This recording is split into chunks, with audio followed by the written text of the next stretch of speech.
Good morning students. तो आज का हमारा टॉपिक है menstrual cycle for medical entrance exams, NEET entrance exams, right? It is also helpful in your CBSE exams, board exams.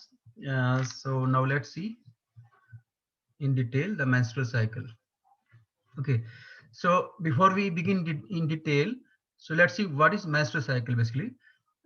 So menstrual cycle is a kind of cyclical changes. Okay, they are cyclic changes in the female reproductive system of primate mammals, right? Primate mammals में कौन कौन से mammals आते हैं? For example, monkeys, apes, and human beings. Okay, these are primate mammals, right? So, so menstrual cycle takes place in primates, right? And it is cyclic, means it is repeated every month, right? तो जैसे हमने पढ़ा था कि when females attain sexual maturity, then menstrual cycle starts in females. So it is at the age of around 11 years to 14 years, right? So the start of menstrual cycle in females, starting of menstrual cycle is known as menarche. Okay, so let me type here.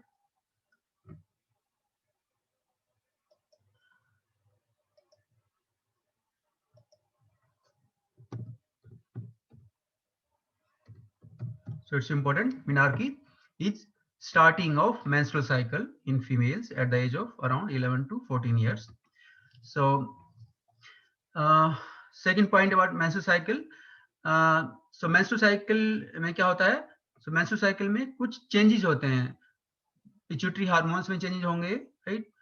Ovary में कुछ changes होंगे, और uterus का जो endometrium है उसमें कुछ changes होंगे, यूट्रस में चेंजेस होंगे, right? So so these changes together constitute the menstrual cycle. तो इनको हम डिटेल में स्टडी करेंगे. और menstrual cycle जो होता है, you see reproductive age of female starts at 11 to 14 years, and human females remain productive in reproductive sense up to the age of 45 to 50 years. यानी जब 40 ह्यूमन फीमेल जब 45 years या 50 years की हो जाती हैं तो मेंस्ट्रुअल साइकिल रुक जाता है उनमें, राइट? तो किसी में 45 इयर्स में रुक जाता है, किसी में 50 इयर्स में रुक जाता है, किसी में 55 इयर्स तक रुकता है, राइट? सो जब मेंस्ट्रुअल साइकिल स्टॉप हो जाता है तो उसको हम बोलते हैं menopause. It is also important.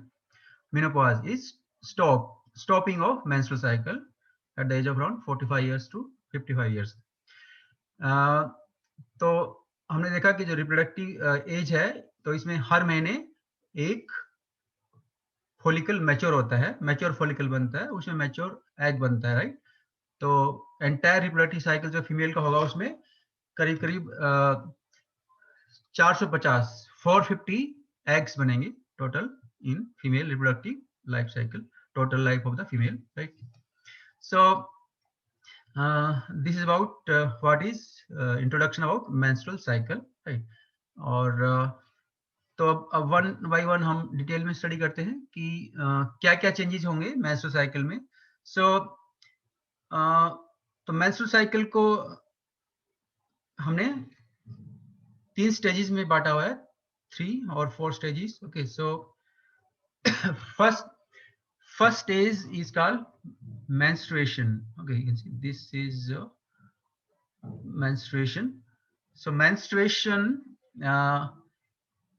is also known as bleeding phase. Okay, तो इसको bleeding phase इसलिए बोलते हैं क्योंकि इसमें bleeding होती है, right? और इसकी जो ड्यूरेशन होती है वो 3 दिन से लेके 5 दिन तक होती है, right? So that is first phase, that is bleeding phase or menses. It is also called menses, menses. Let me type.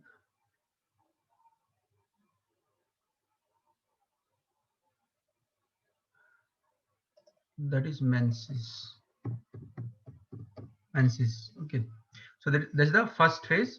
So it has different names. Let me show you different names. Okay, so as per NCERT, you can see at the bottom. So at the bottom, the first 3 to 5 days is called menses, right? So इसमें जो bleeding होती है it is because of breaking down of the endometrium. Endometrium की जो lining होती है वो break हो जाती है। आपको हमने बताया था कि जो यूट्रस की जो लाइनिंग होती है वो काफी वेस्कुलर होती है, ब्लड वेसल्स होते हैं, राइट? तो जब एंडोमेट्रियम ब्रेक हो जाता है तो उसको हम बोलेंगे ब्लीडिंग फेज और मेंस्ट्रुएशन, राइट? तो ये क्यों होता है ये भी हम आगे डिस्कस करेंगे। और अगला जो नेक्स्ट स्टेज होता है मेंस्ट्रुअल साइकिल में, that is known as follicular phase, follicular phase or also known as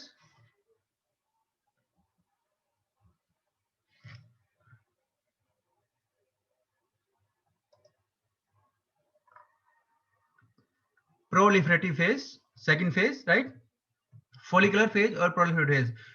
तो इसकी जो ड्यूरेशन है वो क्या होगी? इसकी जो ड्यूरेशन होगी वो 5 दिन से लेके और 13 डेज तक, ओके, 5 to 13 डे, राइट? तो पहले 3 से 5 दिन ब्लीडिंग फेज होगा, उसके बाद जो नेक्स्ट डेज होते हैं 14वें दिन तक, ओके, यानी 13वें दिन तक उसको बोलेंगे हम फोलिकुलर फेज। तो ये करीब करीब 5 दिन से लेके और 13वें दिन तक, तो ये टोटल कितने दिन हो गए ये आप काउंट कर सकते हैं, राइट? सो करीब करीब 7 to 8 डेज, राइट, का ये स्टेज होगा फोलिकुलर फेज और प्रोलिफरेटिव फेज।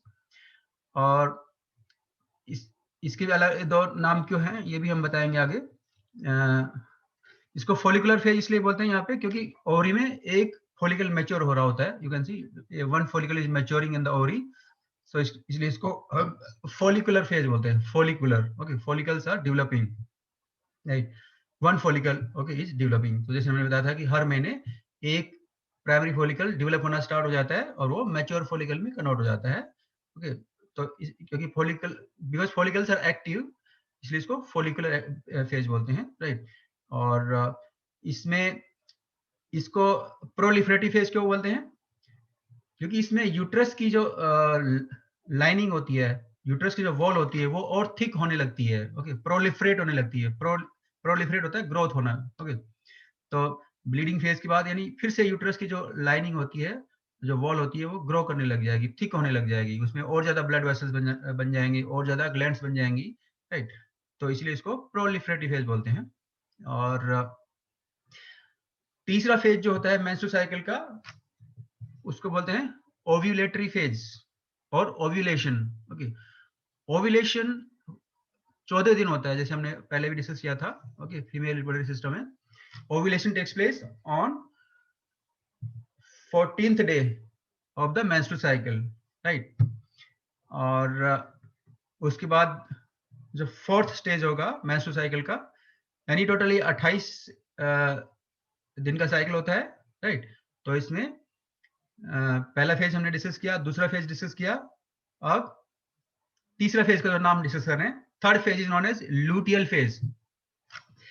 तो लूटियल फेज जो है वो 15 दिन से स्टार्ट होता है, ठीक है, 15 दिन से स्टार्ट होगा और 15 से लेके और करीब करीब ये 28वें दिन तक यानी लूटियल फेज रहेगा, राइट? और तो इसको लूटियल फेज इसलिए बोलते हैं क्योंकि इसमें कॉर्पस ल्यूटियम बन जाती है, ओके। आप देख रहे हैं 14वें दिन आप देख रहे हैं कि मैच्योर फॉलिकल जो है वो ब्रेक हो गया है, ओके, सेकेंडरी oocyte बाहर आ जाती है, इसको हम ओव्यूलेशन बोलते हैं, right? Release of secondary oocyte from the mature follicle is called ovulation, हमने पहले पढ़ा था। तो ये ओव्यूलेशन जो होता है रिलीज ऑफ ओवम होता है ओवरी से, ओके, इसको हम बोल रहे हैं, क्या बोलेंगे? ओव्यूलेशन। ये 14th डे पर होगा। और तो ओव्यूलेशन के बाद जो बाकी जो फॉलिकल की जो स्ट्रक्चर बन जाती है उससे बन जाता है कॉर्पस ल्यूटियम, ये हमने पहले पढ़ा था। कॉर्पस ल्यूटियम इसमें एक्टिव रहता है, राइट? कॉर्पस ल्यूटियम यानी अपना हार्मोन बनाता रहता है थ्रू आउट द प्रेगनेंसी। अगर प्रेगनेंसी हो जाती है तो कॉर्पस ल्यूटियम मेंटेन रहती है, और इसलिए इसको हम ल्यूटियल फेज बोलते हैं, because corpus luteum is active in this phase, so it is called luteal phase. और कॉर्पस ल्यूटियम काफी एक्टिव रहती है। इसके अलावा जो यूट्रस की जो ग्लैंड्स होती हैं, आप देख रहे हैं यूट्रस काफी थिक, यूट्रस की जो वॉल है काफी थिक हो गई है, ठीक है, और इसकी ग्रोथ काफी हो चुकी है, इसमें बहुत सारे ब्लड वेसल बन चुके हैं, ग्लैंड्स भी डेवलप हो चुकी हैं, right. So uterus becomes highly glandular, highly vascular, thick and watery substance is produced, right. तो यानी ये भी सिक्रेटरी होता है, ओके। तो यूट्रस की जो ग्लैंड्स होती हैं वो सिक्रीशन प्रोड्यूस करती हैं, काफी ओके एक्टिव होती हैं सिक्रेशन प्रोड्यूस करने में, इसलिए इसको सिक्रेटरी फेज भी बोलेंगे, राइट।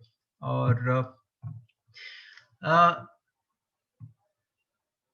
और अगर फर्टिलाइजेशन नहीं होता है, ओके, यानी अगर स्पर्म्स एग से कंबाइन नहीं करता है, तो जैसे हमने बताया था कि उसके बाद यानी 28वें दिन तक कॉर्पस ल्यूटियम में जो है वो डिग्रेड हो जाती है, कॉर्पस अल्बिकस बन जाती है, और उसके बाद जो है फिर से ब्लीडिंग फेज स्टार्ट हो जाता है, राइट। तो ये अब इसको हमने अभी बताया, इसमें स्टेजेस बताए हैं, stages of menstrual cycle, 4 stage होंगे। मेंस्ट्रुएशन 3 से 5 दिन का होता है, फिर नेक्स्ट स्टेज फोलिकुलर फेज और proliferative phase, third phase ovulation, ovulatory phase, और next phase luteal phase, secretory phase, also known as this secretory phase, right. So जो जो सेकंड फेज है प्रोलिफरेटिव फेज, इसको हम प्री ओवुलेटरी फेज ही बोल सकते हैं, प्री ओवुलेटरी, क्योंकि ओवुलेशन से पहले का फेज है, ठीक है। और जो ल्यूटियल फेज है इसको हम पोस्ट ओवुलेटरी फेज भी बोल सकते हैं, राइट, क्योंकि ये ओवुलेशन के बाद हो रहा है, इसलिए पोस्ट ओवुलेटरी फेज भी बोल सकते हैं, राइट। तो अब इसका हम डिटेल में हम देखेंगे कि आखिर ये चेंजेस क्यों हो रहे हैं, राइट। तो जैसे हमने पहले भी डिस्कस किया कि मेंस्ट्रुअल साइकिल स्टार्ट होता है फिर स्टॉप होता है, राइट। और इसके अलावा तो मेनोपॉज जो होता है वो यानी at the age of 45 years to 55 years होता है। इसके अलावा मेंस्ट्रुअल साइकिल जब प्रेगनेंसी होती है तब भी मेंस्ट्रुअल साइकिल रुक जाता है, राइट, राइट। और जब लैक्टेटिंग स्टेज होता है, ओके, जब ब्रेस्ट फीडिंग स्टेज होता है मदर का, तब भी मेंस्ट्रुअल साइकिल रुक जाता है, राइट। तो ये कंडीशंस होती हैं, यानी जब कि मेंस्ट्रुअल साइकिल जब रुका होता है during lactation period and during pregnancy, right. Pregnancy के दौरान भी मेंस्ट्रुअल साइकिल यानी रुक जाता है। तो अब हम देखते हैं डिटेल में, हम इसको देखेंगे कि कैसे हाउ ये जो चेंजेस हो रहे हैं फीमेल रिप्रोडक्टिव सिस्टम में, ओके, ये कैसे इंटर रिलेटेड हैं, राइट, इनमें क्या रिलेशन है, और एक में जब चेंज हो रहा है तो दूसरा उससे कैसे इफेक्ट हो रहा है, तो ये हम देखेंगे in the this slide in detail. Okay, तो स्टेजेस हमने ऑलरेडी डिस्कस कर दिया है, right. Menses, pre ovulatory phase, ovulation phase जो 14 डे होता है, पोस्ट ओवुलेटरी फेज। अब हम इसको डिटेल में बताते हैं one by one. So you see the menstrual cycle is a interrelated sequence of events, okay। ये जो इवेंट्स होती हैं कुछ पिट्यूटरी में हो रही होती हैं, राइट, कुछ ओवरी में हो रही होती हैं, और कुछ यूट्रस में हो रही होती हैं, राइट। और अ, और ये इवेंट्स में इंटर रिलेशन होता है आपस में, राइट। तो पहले हम देखते हैं पिट्यूटरी में क्या चेंज हो रहे होते हैं जब मेंस्ट्रुअल साइकिल हो रहा होता है। तो देखिए ऊपर यहाँ पे, तो पिट्यूटरी जो होती है आपको पता है कि हाइपोथैलेमस होती है, राइट। हाइपोथैलेमस में बनता hormone gonadotrophin releasing hormone, GnRH, gonadotrophin releasing hormone.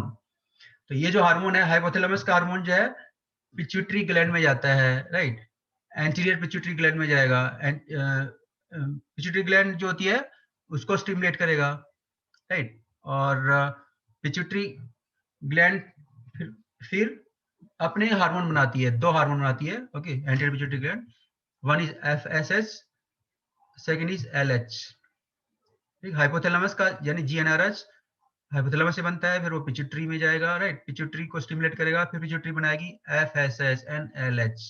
FSH is follicle stimulating hormone, LH is luteinizing hormone, luteinizing hormone को हम इंटरस्टिशियल सेल स्टिमुलेटिंग हार्मोन भी बोलते हैं मेल्स में, राइट। मेल्स में हमने इसको बोला इंटरस्टिशियल सेल स्टिमुलेटिंग हार्मोन। मैं टाइप कर देता हूँ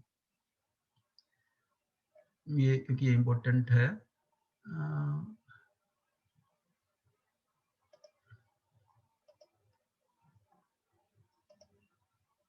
LH is also known as luteinizing hormone, also known as interstitial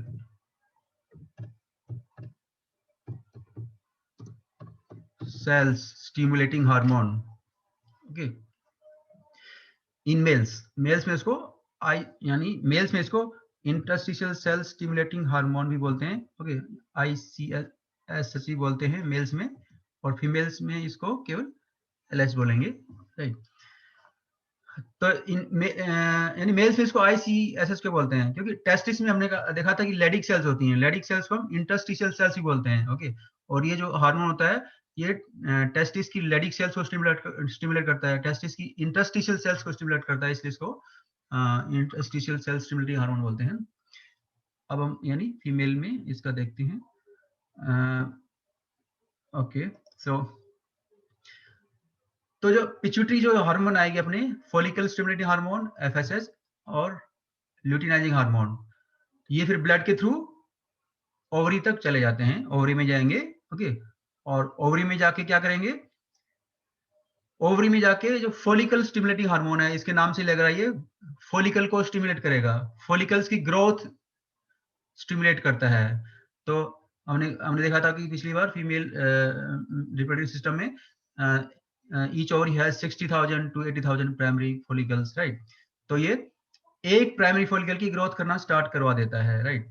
और तो primary follicle starts developing, it start it's growth, right. तो प्राइमरी फॉलिकल से फिर सेकेंडरी फॉलिकल बनेगा, राइट. ये हम ऑलरेडी डिस्कस कर चुके हैं. उसके बाद सेकेंडरी फॉलिकल से टर्सरी फॉलिकल बनेगा, टर्सरी फॉलिकल से मैच्योर फॉलिकल बनेगा, mature follicle is also called graphene follicle, right. और इसमें सेकेंडरी साइड होती है. तो ये फंक्शन है फॉलिकल स्टिमुलेटिंग हार्मोन का. ये एंटीरियर पिट्यूटरी का हार्मोन है, और क्योंकि ये ओवरियन फॉलिकल्स को स्टिमुलेट करता है, इसलिए इसका नाम है फॉलिकल स्टिमुलेटिंग हार्मोन. और इसमें यानी ओवरियन फॉलिकल्स की ग्रोथ हो रही है, ओवरियन फॉलिकल्स यानी एक्टिव हो रहे हैं, राइट. और इसीलिए इस स्टेज को हम फॉलिकुलर स्टेज भी बोलते हैं, राइट. ये जो हमने डिस्कस किया थोड़ी देर पहले अभी, तो इसलिए इसको फॉलिकुलर स्टेज भी बोलते हैं. और दूसरा जो हार्मोन है ल्यूटिनाइजिंग हार्मोन. ल्यूटिनाइजिंग हार्मोन क्या करेगा? ये जो है जब मैच्योर फॉलिकल बन जाता है उस पे एक्ट करता है. ये मैच्योर फॉलिकल की वाल को रप्चर करवा देता है, राइट. और इससे क्या होगा? सेकेंडरी साइड बाहर आ जाएगी, राइट. ओवुलेशन हो जाएगा. ओके, तो it helps in ovulation. LH, okay, ruptures the wall of mature follicle, right. Ovulation takes place because of luteinizing hormone, right. तो ये LH का फंक्शन है, ल्यूटिनाइजिंग हार्मोन का फंक्शन है. और अब हम देखते हैं आगे क्या होगा, राइट. तो अभी हमने देखा हाइपोथैलेमस का हार्मोन पिट्यूटरी में जाता है, पिट्यूटरी अपने हार्मोन बनाती है, फिर वो ओवरी में काम करते हैं, ठीक है. और तो ओवरी के FSH की वजह से ओवरी में एक मैच्योर फॉलिकल बन जाता है, राइट. तो ये जो मैच्योर फॉलिकल्स होते हैं ये फिर एक हार्मोन भी सीक्रेट करते हैं. ओके, तो ये जो जैसे सेकेंडरी प्राइमरी फॉलिकल की वॉल है, सेकेंडरी फॉलिकल की वॉल है, राइट. टर्सरी फॉलिकल की वॉल है, मैच्योर फॉलिकल की वॉल है. इनमें क्या होते हैं? फॉलिकुलर सेल्स होती हैं, ग्रानुलोसा सेल्स होती हैं, राइट. और ये सेल्स क्या करेंगी? These cells will produce estrogen. Okay, so the cells of the follicle, granulosa cells of the follicle produce estrogen. Estrogen produce करना start कर देती हैं, right. और ये जो एस्ट्रोजन है फिर ब्लड के थ्रू कहाँ पहुंच जाएगा? यूट्रस में पहुंच जाएगा. ये यूट्रस की वॉल पे एक्ट करेगा और यूट्रस की वॉल की ग्रोथ करना स्टार्ट करवा देता है. ब्लीडिंग फेज के बाद, मेंस्ट्रुएशन के बाद, मेंस्ट्रुअल फेज के बाद, यानी एस्ट्रोजन जो है यूट्रस की वॉल की ग्रोथ करवाना शुरू कर दे रहा है. You can see the endometrium, okay, wall of the endometrium is becoming thicker and thicker, isn't it. पतली है फिर थिक होती जा रही है, यू कैन सी. ओके, तो it is because of estrogen. तो जैसे हमने पहले बताया था, estrogen is a female sex hormone. It is responsible for growth and development of secondary sex organs. So uterus is a secondary sex organ, isn't it? तो ये यहाँ पे इसकी ग्रोथ करवा रहा है एस्ट्रोजन, यानी प्रोलिफरेशन करवा रहा है, यूट्रस की वाल का प्रोलिफरेशन करवा रहा है, उसकी ग्रोथ करवा रहा है. So that is clear about estrogen role. अब हम देखते हैं ओके, तो हमने देखा कि किस तरह रिलेशन है, ठीक है, हार्मोन हाइपोथैलेमस के हार्मोन्स में पिट्यूटरी में रिलेशन है, ठीक है, पिट्यूटरी के हार्मोन्स का इफेक्ट जो ओवरी पे पड़ता है, फिर ओवरी में कुछ चेंजेस होते हैं, उससे फिर एस्ट्रोजन बनता है और उससे फिर यूट्रस की ग्रोथ होती है. तो ये इंटर रिलेशन है, लिंक्ड है, there is a linkage, right. तो ये हमने देखा फोलिकुलर फेज की, हमने यानी डिटेल में डिस्कस किया कि फोलिकुलर फेज में क्या होता है. तो फोलिकुलर फेज में ये हमने देखा. अब हम देखते हैं नेक्स्ट स्टेज इज ओव्यूलेशन. तो ओव्यूलेशन हमने बताया कि 14th डे हो रहा है, राइट, 14th डे, क्योंकि 14th डे ही यानी मैच्योर फोलिकल ब्रेक होता है और इसलिए इसको ओव्यूलेशन बोलते हैं. और उसके बाद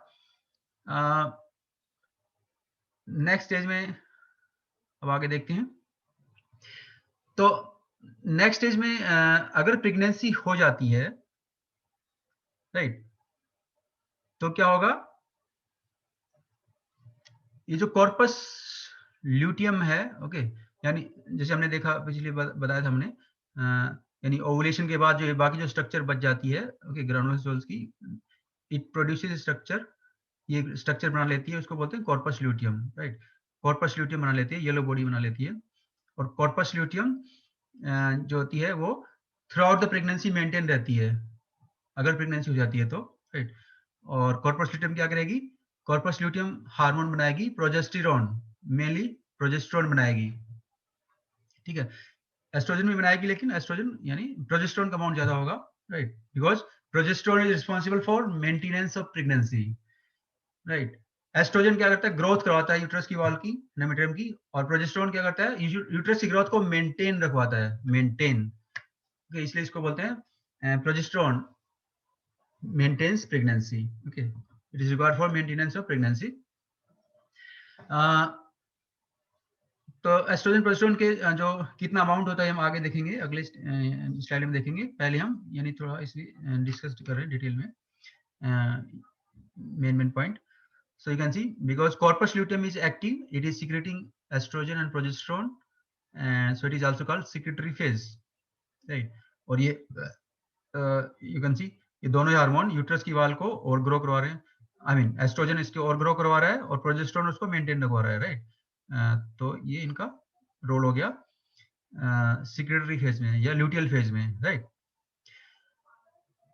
तो ये दिस इज वन सिनेरियो. दूसरा सिनेरियो है कि अगर फर्टिलाइजेशन नहीं होता है, राइट, यानी प्रेगनेंसी अगर नहीं होती है, तो प्रेगनेंसी अगर नहीं होती है तो क्या होता है, कॉर्पस ल्यूटियम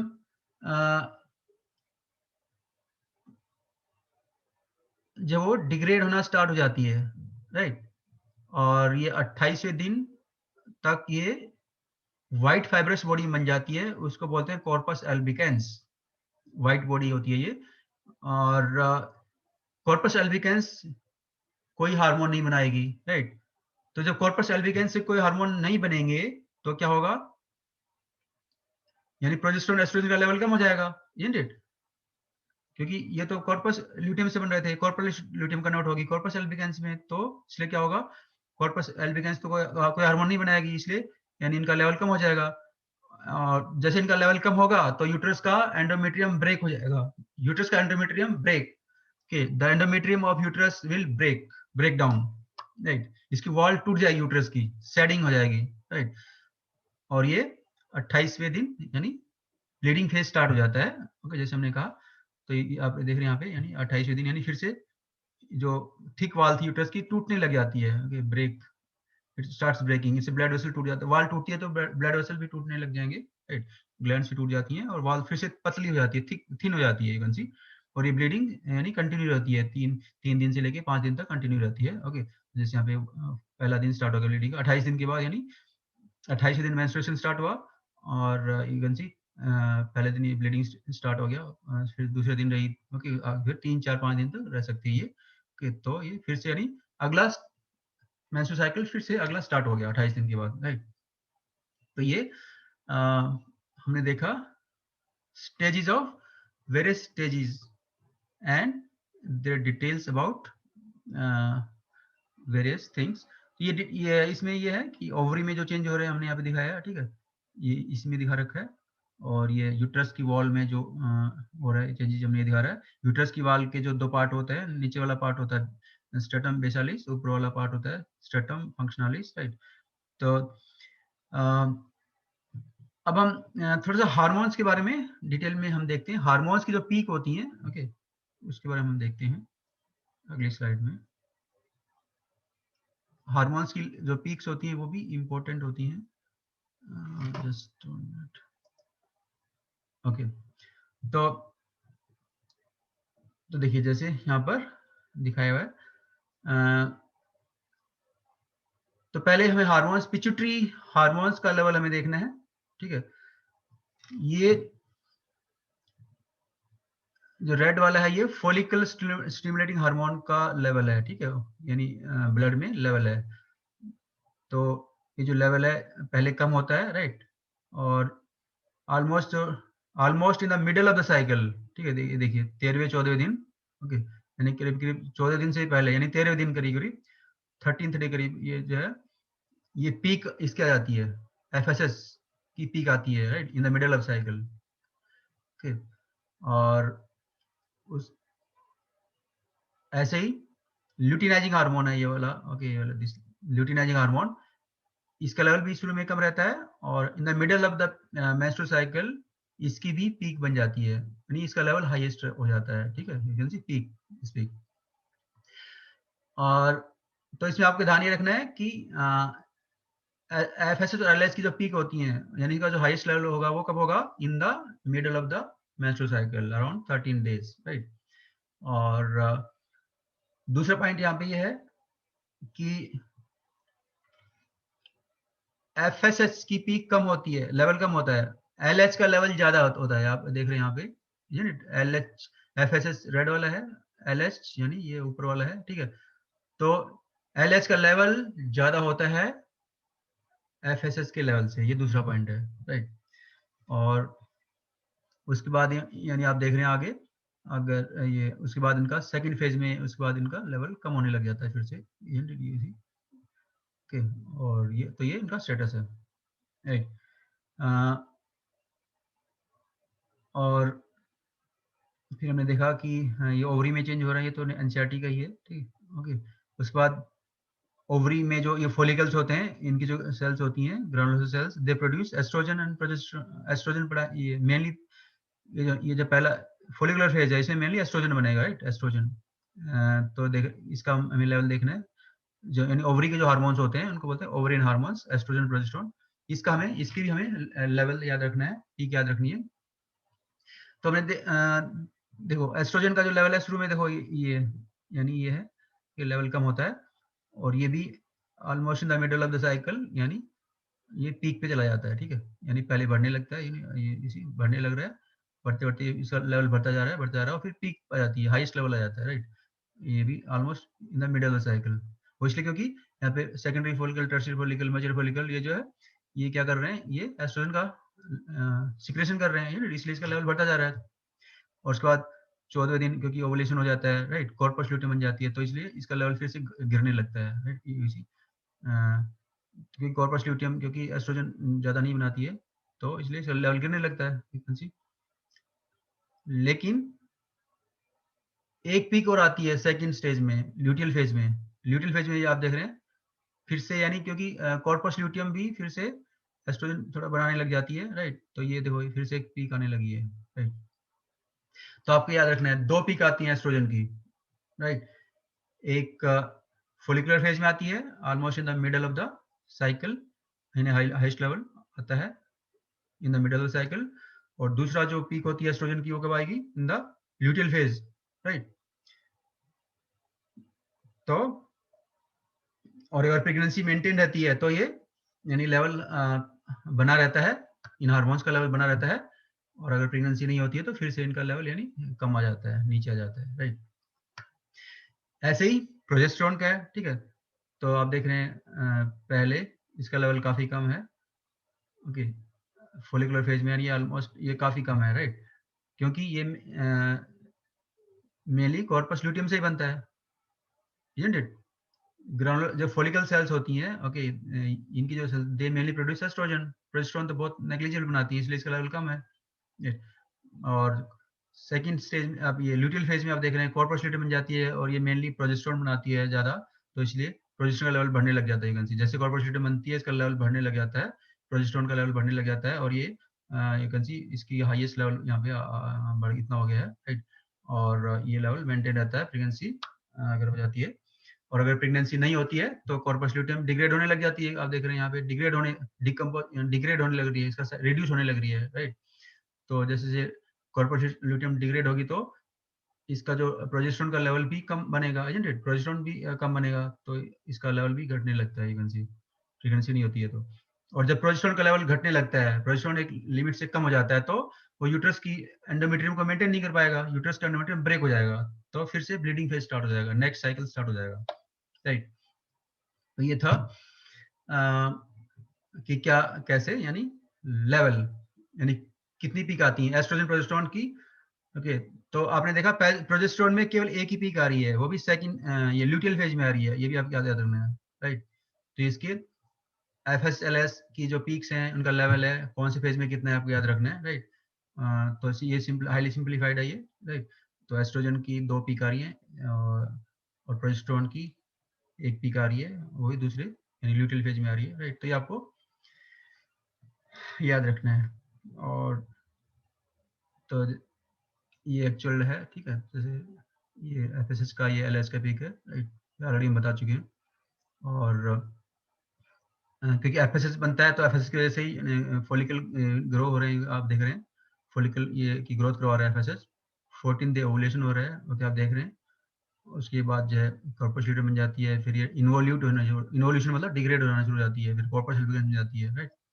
और ऐसे ये प्रोजेस्टेरोन एस्ट्रोजन का लेवल इसने दिखा रखा है, एस्ट्रोजन एस्ट्राडाइलमिन एस्ट्रोजन, ठीक।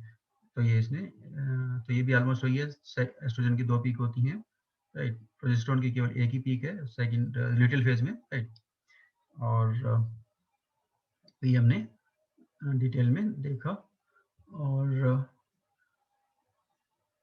तो ये यूट्रस का दिखा रखा है, इसमें यूट्रस में ग्लैंड्स होती हैं, ब्लड वेसल्स होते हैं, राइट। और ये ब्लीडिंग फेज हो रहा दिखाया हुआ है। ओके, तो यहाँ पे 1-2 पॉइंट हम और मेंशन करेंगे।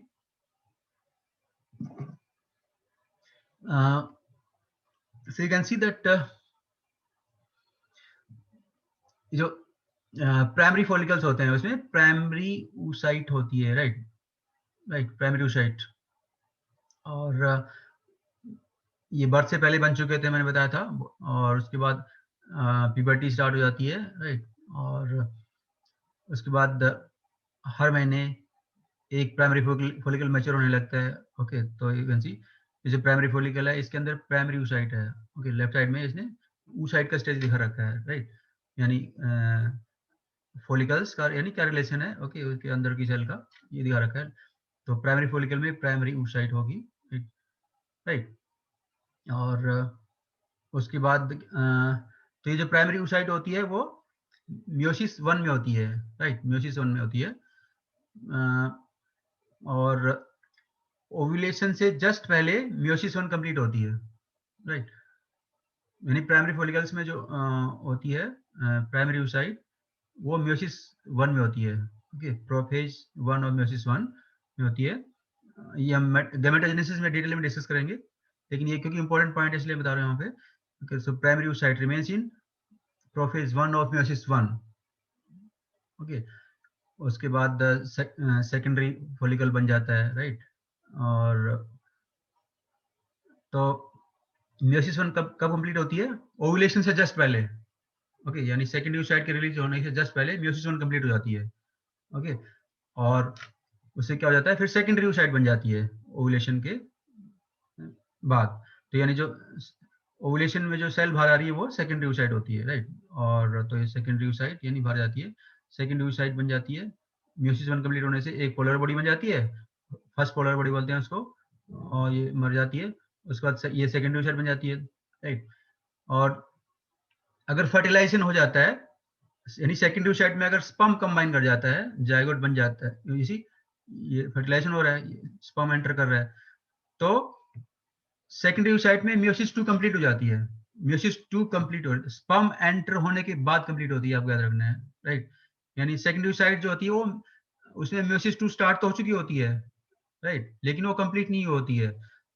तो मियोसिस 2 कब कंप्लीट होती है? मियोसिस 2 कंप्लीट होती है जब उसमें स्पर्म एंटर कर जाता है। स्पर्म एंट्री के बाद मियोसिस 2 कंप्लीट होती है, राइट, और उसे जायगोट बन जाता है। और मियोसिस 2 कंप्लीट होती है तो सेकंड पोलर बॉडी भी साथ में बन रही है, राइट। तो ये रिलेशन है बिटवीन सेल्स। ओके, सो ये तो हमने डिस्कस किया menstrual cycle, okay, stages of menstrual cycle, okay, relation between pituitary hormones in the ovarian hormones and in the uterine endometrium, right. और एक दूसरा साइकिल होता है ईस्ट्रस साइकिल। तो ईस्ट्रल साइकिल जो होता है वो नॉन प्राइमेट्स में होता है, non primate mammals, non primate mammals में होगा, ठीक। और नॉन प्राइमेट मैमल्स जो ईस्ट्रल साइकिल होता है, ये ईस्ट्रल साइकिल केवल ब्रीडिंग सीजन में होता है, ब्रीडिंग सीजन में होता है, ओके। जैसे डॉग्स में एक पर्टिकुलर ब्रीडिंग सीजन होता है साल में, तो ईस्ट्रल साइकिल ब्रीडिंग सीजन में ही होगा, through out the life cycle नहीं होता, राइट, यानी कंटिन्यूस नहीं होता। तो जैसे मेंस्ट्रुअल साइकिल यानी फीमेल्स में यानी कंटिन्यूस रहता है, राइट, लेकिन ये केवल ब्रीडिंग सीजन में ही होगा। तो मेंस्ट्रुअल ईस्ट्रस साइकिल बेसिकली होता क्या है, राइट। तो ये एक तो डिफरेंस ये है कि ये नॉन प्राइमेट फीमेल्स में होता है, राइट। और तो इसमें क्या होता है, जब ब्रीडिंग सीजन आता है तो नॉन प्राइमेट फीमेल में एस्ट्रोजन का लेवल बढ़ने लगता है, एस्ट्रोजन हार्मोन का लेवल बढ़ने लगता है, okay, इसको बोलते हैं हम एस्ट्रोजन सर्ज बोलते हैं। Let me try here.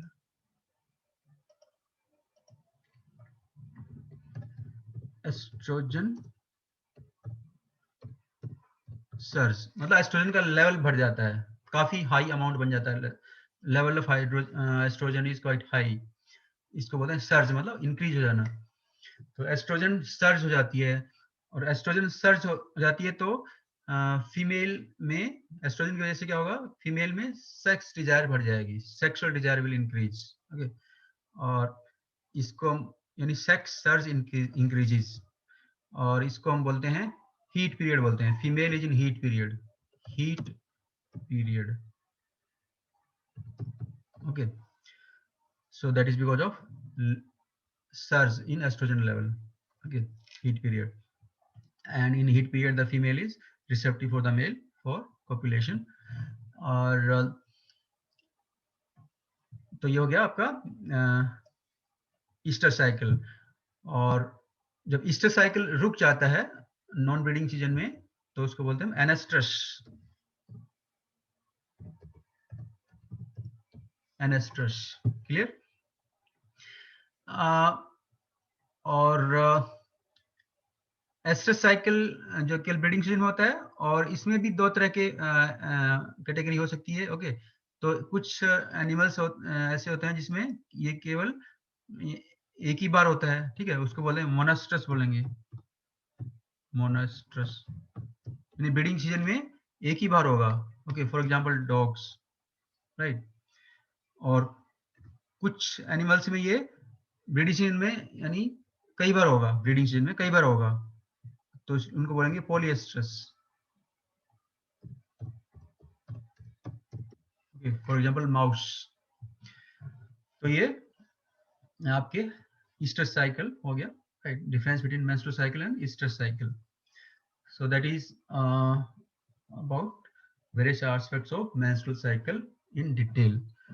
तो बाकी चीजें हम गैमेटोजेनेसिस वगैरह हम नेक्स्ट टॉपिक में करेंगे, और एम्ब्रियोनिक डेवलपमेंट भी हम नेक्स्ट टॉपिक में लेंगे, right. So that's all about menstrual cycle. So I hope you will get benefit from this. Thanks. Have a nice day.